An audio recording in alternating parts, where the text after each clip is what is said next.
Wrestling fans around the corner, around the world. I'm Dan Maurice. And I'm Mr. USA, Tony Atlas. It took him a second. Always does. Before we get to this great full-length episode of Memories and Legends, check out some of our great friends you can help support the cause to keep more Memories and Legends coming your way. Cheer. Why, hello. I would ask what was on your mind, but I already know. You want to know what has got my beard looking oh so majestic. And I'll tell you, it's sexy as hell beard care. Coconut oil, vitamin E oil, almond oil, both sweet and bitter, shea butter, it's all natural. Yes, JTG has actually come out with a high quality product, so support your boy by going to sahbeardcare.com and take one step closer to becoming sexy as hell. Cheer. Ooh, cheer. You know? The irresistible force meeting the immovable object. We're friends, Andre, please. Maybe you'll believe this, Hogan. You will never, ever see it again. Austin face to face with McMahon. Nobody tells Stone Cold Steve Austin what to do or when to do it. And that's the bottom line. Neither of these superstars is leaving this match without a few scars. The story will end with me becoming the Universal Champion. I don't think I've ever seen two more evenly matched competitors in my life. WWE's Greatest Rivalries, available online or wherever books are sold. Wrestling fans, check out the brand new lapel pin from our friends at Crimson Mask. Inspired by Stone Cold Steve Austin and Vince McMahon, it's Bang 316. Only $8 each or 2 for $12. If you think it makes a great holiday gift, give me a hell yeah. Get yours today at crimsonmask.bigcartel.com. This is Mick Foley. This is Harley Race. This is Shelton Benjamin. This is Mr. Wonderful Paul Orndorff. This is the Monster Abyss. And this is Daniel Bryan. This is JBL, and you're watching the MWF. Be there live.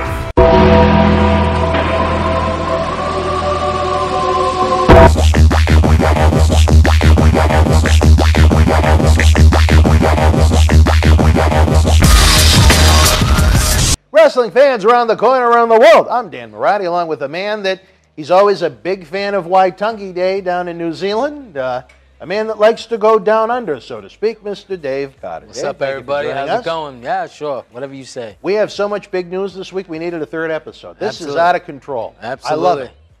Well, we'll kick it off. I thought this was kind of, it's not headline news, but it's kind of cool. And I know you said when I was talking about him before on this show, you thought it was pretty cool. PCO and Brody King became ROH Tag Team Champions. I thought that was pretty cool. They put the titles on them, you know, at his age. Headline news. Like I said, it's not headline. Didn't you? He must not be listening. He's got that earwax still in there. Headline. What I said. Right, but I said this isn't really headline news, but I just thought it was a cool story. This is like the doc match before we get to the headline Right, this is pretty cool if you're a wrestling fan and someone like you, because we talked about him as his age, and then them thinking he's well enough to put the tag team titles on. I thought that was pretty cool. It's an accomplishment for Pierre. I think he's done a lot with that character to make himself interesting and viable after well over a decade where he was an afterthought to anyone in the wrestling business. Good for him.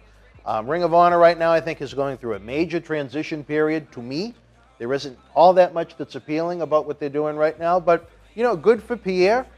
If you go out and work hard, generally good things will happen to you. And at the age of, I think he's in his early 50s now, he's certainly come back to make very decent money.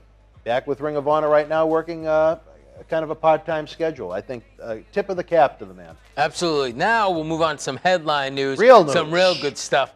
AJ Styles signs a multi-year deal with WWE, a new contract, which is huge because a lot of people thought he was going to go to AEW with his buddies, but he's staying home with the blue brand for right now. He might be on the red brand, though. We never know. I tell you, AJ would have been nuts to leave WWE. It took him a long time to get there. Yep. He's making great money right now. Absolutely. Great spot. Maybe they could work with him a little bit on his schedule. Maybe a lot of the times the guys will try and negotiate maybe a little bit more of a percentage of merchandise. But overall, I think AJ Styles would have been nuts to go to, as of what is this moment, an unknown in AEW. And certainly I don't think Ring of Honor or New Japan were going to sweeten the pot. Nope. From there, DJZ signs with WWE. That made me very happy. I know, because I know you like him. And you know the funny thing about DJZ? Not once but twice we had him booked for events at Memorial Hall. And because of other commitments where he had under contract with TNA, it blew up. But unlike, remember how I was kind of cold towards someone else we mentioned that signed with WWE? Of course. DJZ, a consummate professional, a good human being. He's been through a lot in life, both good and bad. He's had some major injuries, major surgeries, and he keeps coming back and persevering. I'm very happy for that human being. In WWE, not only do they get someone that's a good guy, they're getting an exceptional talent. And if they put him on 205 Live, that's a brand that could use, not that they don't have exceptional in-ring talent, but something with a little pizzazz, something with a little charisma. I wonder if he keeps the mask like Mustafa Ali. I could not see that happening, and that was one of the first things I thought. Because he has that. That's his gimmick. I don't know what they're going to do. Mustafa Ali kind of borrowed it, we should say. But, you know. Maybe there'll be a tag team. Zema had a very, for what it was in TNA, he had a successful stint. Will he keep that name as the DJ. Yeah, will he keep with the maybe. bromance, Would it baby? Be different? I don't know. Oh, maybe, yeah. The other third broman is... which one? Rob Terry, Jason Sorensen, or Robbie? Well, okay. There's a lot of them that could use the word. I watch it, so yeah.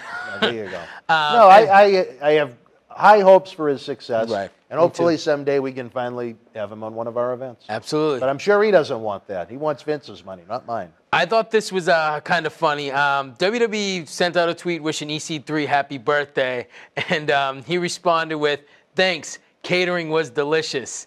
And my main thing with that is WWE, the way they're booking him, because he just lost this past week on Main Event against Tyler Breeze again, is he in the doghouse? That's what the rumors are saying. I don't know for what. We mentioned this on one of the episodes this week. Mojo Rawley.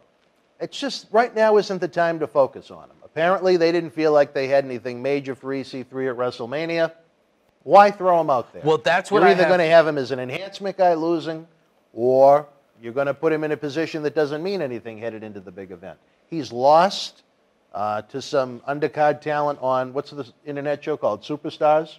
Main Event. And Superstars. Main Event, there Both you of go. Them, that was maybe just trying to test him out, see how he reacts to losing, yeah. I'm very disappointed. I think you remember before Royal Rumble, he was one of the two guys I would have given it to for the SmackDown. Oh, absolutely. I thought that was great. One man's opinion.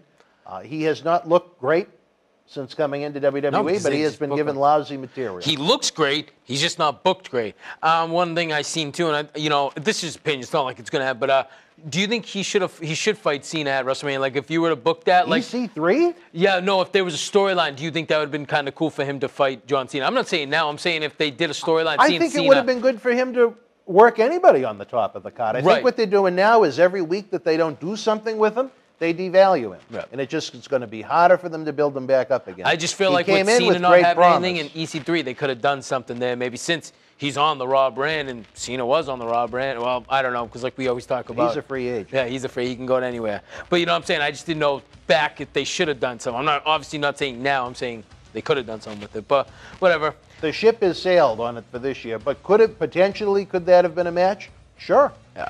Sure, you could have had a Royal Rumble appearance by Cena maybe and have EC3 dump him out of the ring to build up a little heat or something like that. I thought it would have been cool. All right, Wrestling Fits, before you continue, I'm hearing that music in the background, folks. Again, don't forget, this weekend, WWE is in town. Raw in Boston Monday, SmackDown Mohegan Sun Tuesday. But for the fans that maybe want to spend their Sunday right on the road to WrestleMania, the Raw brand comes to the Mullins Center in Amherst, Massachusetts. Absolutely. Allentown.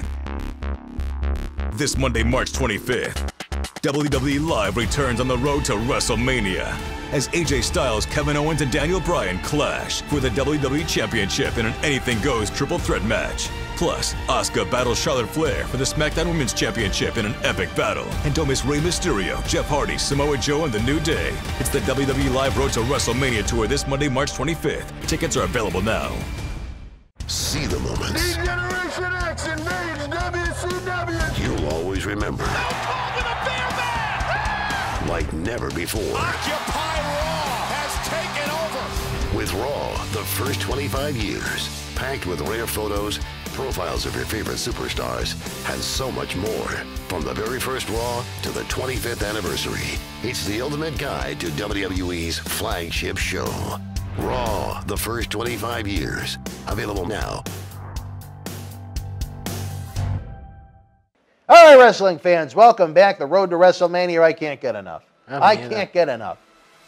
Right, well, we'll talk about the next inductee getting the Warrior Award, Sue Aitchison. And I'm actually excited about this because they always talk about how it should be somebody from WWE because there's always behind-the-scene people. And I thought this was great. I read about her. I didn't know what she did until I read about her. 30 years working for that company and all the stuff she does. I think it's fantastic. You owe that woman a lot. Yeah, you owe that woman a lot. Yeah. As I tell you, a lot of what we've done, a lot of what we've been able to present the fans, a lot of what you see here on this set is thanks to that wonderful, wonderful human being. I think the only person left in the WWE office that I knew from my short stint working with WWE back in 2000 into 2001. An unsung hero in WWE, one of the very, very, very few people I can think of that I've never heard anyone say anything bad about, and that's tough in professional wrestling / sports entertainment fans. Just a great person, someone that certainly deserves it with what the spirit of the Warrior Award originally was through the mouth of the Ultimate Warrior in his Hall of Fame speech back in 2014, an award he wanted to see dedicated to the hard-working staff. Sue has been with WWE since 1986. She's been responsible for, I believe, 6,000 Make-A-Wish visits. John Cena's done a lot. I think he's in the 600s, more than any other celebrity. This fine lady has put together over 6,000 and counting, along with all the other charity work that she does. She's now received a promotion in a way. She's in Triple H's Talent Relations office. Just a great person. I'll say it, I thought she was dead when they sent the alert out. That's usually when you'll see someone, like my friend Ed Cohen, when he passed away, they sent out an SMS message? Yeah. I'm getting old. I don't know what that means. But he died. And as soon as I saw her name, I thought the worst. Then, oh, wait a minute, it's Monday in WrestleMania season. It's a Hall of Fame announcement. So WWE could pick no finer human being in or out of wrestling to give that award to. And I know our dear friend, Paul Bearer, is very happy, as he loves Sue a great deal, and Sue loved him. She was the one that informed me that he died. So a good lady. Good pick all around. Good job, WWE. I will be applauding. I am not looking forward to seeing You will stand up for this one. Yes, but I am not looking forward to seeing Dana Warrior, but seeing Sue makes up for it. Right, and you will stand up. I will. All right, I'll make sure he stands up. At the speed that I get up, her speech might be over, but I'll try. I just thought this was interesting. I don't know if you even know who he is. Ernest Cantor. He's a basketball player, 6'11", Turkey guy. No. He's with your girl Dana Brooke. But anyways, he's pursuing a career in WWE post-NBA. He's been training at Kurt Hawkins' school, WrestlePro. And I was just, what do you think about like an NBA player, making the switch there? You said you... I've been told that basketball players have the easiest transition into wrestling. Because I don't know any. I know football players, and that's it. I've never heard of NBA players. That was the main reason why I said it. Their bodies are so used to bouncing and moving, and supposedly they adapt well to it. And he's a big dude. I am actually familiar with the man. Did you hear about the concussion that he suffered not too long ago? He went to kiss Dana Brooke, and his head went backwards. I know exactly. That's why I'm just agreeing. Bashed off the wall. Here we go. Okay. So I feel bad for Eric. Yeah, but he's actually, what do you call it, a really good basketball player too. So that's why I was just wondering what you thought. And 6'11", and he's a bigger dude. Hey, you know what? If you got size, you're already halfway a thumbs up. So good for him. From here we got NJPW hit record sales. Go ahead. I would have called it New Japan. You threw me for a second. Oh, sorry. New Japan Pro Wrestling hit record sales and profits for 2018. What do you think? Record sales as far as ticket sales go? All revenue in America.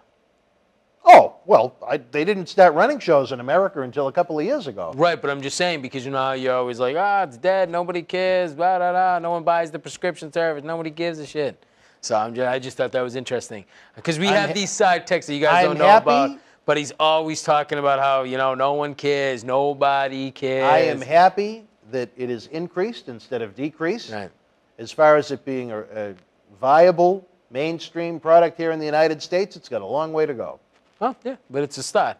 It's a good thing. We're going to have 2 Battle Royal matches at WrestleMania. We're going to have your favorite, the women's. That one I know he's looking forward to, and I will let you know how he feels about it. And then from there, we're also going to have the Andre Memorial Battle Royal. That one's always interesting. I think the best year, honestly, was one in Orlando when you actually had Mojo and Gronkowski and stuff get involved a little bit. I think that was the most exciting one for me.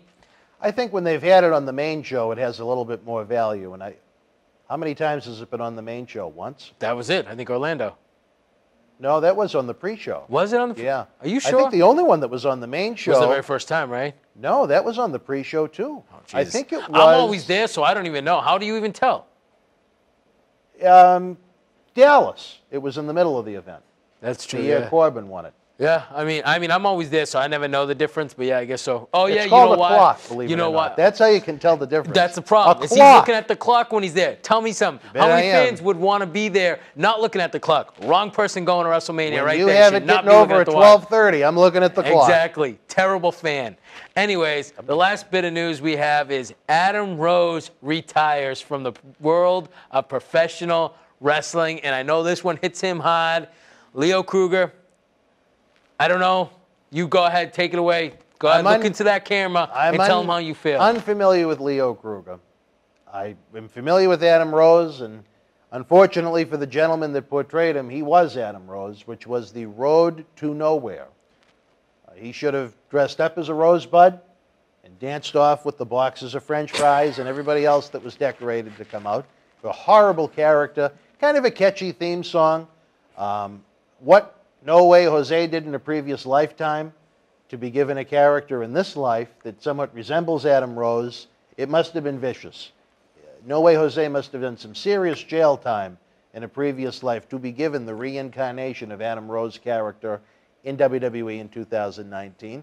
He seemed like someone that genuinely loved the wrestling business. He had some troubles after he left WWE. I think he wound up in a WWE-sponsored rehab. He's doing better now. It seemed like he was getting ready to make a comeback and then swerved everybody and stick a fork in Adam Rose. That's right. He wants to go on to enjoy being a wrestling fan again. And if that's the case, good for him. I hope he is successful in his life's pursuits out of wrestling and that all is well with his family. And, yeah. Absolutely. Adam Rose retired. WrestleMania won't be the same without him, I guess. No, I guess not. He'll be watching it from home. Hopefully he's got the WWE Network. Maybe the Bunny can. Do you think he has WWE Network? Maybe. Maybe the Easter Bunny gave it to him, the passcode, so he doesn't have to pay for it. Okay. The Bunny was loved in WWE. We'll never forget the Bunny. Absolutely. That's it. That's it for the headline news. Absolutely. All right, wrestling fans, if you want to see something that's going to make some headlines, how about Memories and Legends with Mr. USA Tony Atlas? His recent episodes about his hatred for B. Brian Blair and Kofi Kingston's WrestleMania push has had the YouTube channel on fire. Check it out and join us live right here in this very studio, Saturday night, March the 30th, Mr. USA Tony Atlas TV taping. Then all roads head south here from Boston. We're headed to New York City, Times Square, the Midtown New York Hilton, WrestleCon, Friday, April the 5th, Saturday, April the 6th. Tony Atlas and Zeb Coulter are with us both days. Jerry Briscoe and Wes Briscoe on Saturday alone. Then the next day, as we're getting ready for WrestleMania, there's nothing to do WrestleMania morning, so head on over to Mark Out at the Meadowlands. We're going to have Zeb Coulter with us once again, as well as certainly want to see some of the Lions' favorite tag teams, Crime Time, baby. JTG, Shad Gaspard. When you get that autograph, just bring a little money, yeah. with you, baby. We need to pay those bills. And again, WWE is in town all weekend. Check out the Twitter at MWF Project X. See what over 50,000 of your fellow professional wrestling fans are visualizing on their social media. Again, checking out that eBay channel means an awful lot. And we're adding a ton to the Patreon before we get to that official launch. But more than anything, WrestleMania Sunday, April the 7th, I believe at 12 noon, the the MWF 2.0 Town Hall meeting. On social media and BostonWrestling.com. It's going to get people talking. For a man that gets them talking. Absolutely. And sometimes makes them shut their mouth on Tinder. I'm Dan Marotti. Yeah. Till we speak again, you and yours be well. Good night. They're ready to take their rightful place amongst the literary greats. Who, you ask? The New Day! That's who. It's the Book of Booty. Shake it, love it, never be it. It's the feel-good story of the rise of the New Day. Loaded with games, trivia, coloring pages, and so much more. The Book of Booty. Shake it, love it, never be it. Available now online or wherever books are sold.